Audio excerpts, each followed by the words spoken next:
আসসালামু আলাইকুম সুপ্রিয় দর্শক, চলে আসলাম ধানের পাইকারি হাটে।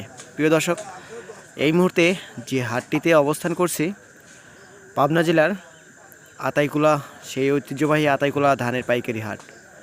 এই হাটটি সপ্তাহে 2 দিন হয়ে থাকে, প্রতি বুধবার এবং প্রতি রবিবার হয়ে থাকে।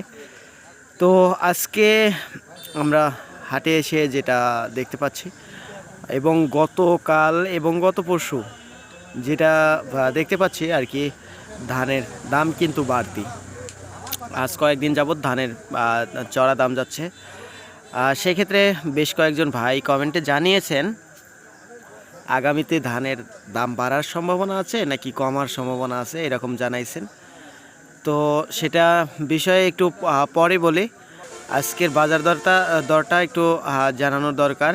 আজকের বাজার দরে আমরা শুনছি যেটা 29 ধান আছে সেটা 1350 থেকে শুরু করে 1370, 60 এরকম আর কি বেচা কেনা চলতেছে। আর যেটা 28 ধান আজকের বাজার দরে দেখছি 1400 থেকে শুরু করে 1420, 30 এরকম প্রতিমন বেচা কেনা চলতেছে। আর অন্য অন্য ধান, হাইব্রিড প্রজাতির ধান যেগুলো আছে মোটা ধান, সেগুলা কিন্তু আজকের বাজার দরে শুনছি 1300 না 1200, মানে 1250 সর্বোচ্চ শুনছি, 1300 নাই, শুনি নাই। আর যেটা 58 বা 48 যে সমস্ত ধানগুলো আছে ওগুলো কিন্তু আজকের বাজার দরে শুনছি সর্বোচ্চ 1300 টাকা প্রতি মন। আর আজকের বাজার দরে জিরা, কাটারি, মিনিকেট, বাসমতি, চিকন কোয়ালিটির যে সমস্ত ধানগুলো ওইগুলোর দাম শুনছি সর্বোচ্চ 1500 টাকা আমাদের অঞ্চলে এইরকম বেচা কিনা চলতেছে। আর 1250 টাকা সর্বোচ্চ হীরা ধানের দাম, সেটা তো আপনাদের বলছি।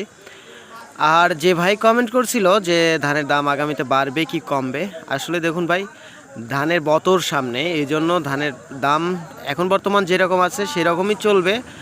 হয়তো আগামীতে কমার সম্ভাবনাটাই বেশি, যা বোঝা যায় আর কি। ধানের দাম 1100, 1200 আবার নেমে আসবে, ঠিক আছে। নতুন ধান যখন লাগবে 1000 টাকাও লাগতে পারে, এরকম আশাবাদী আমরা।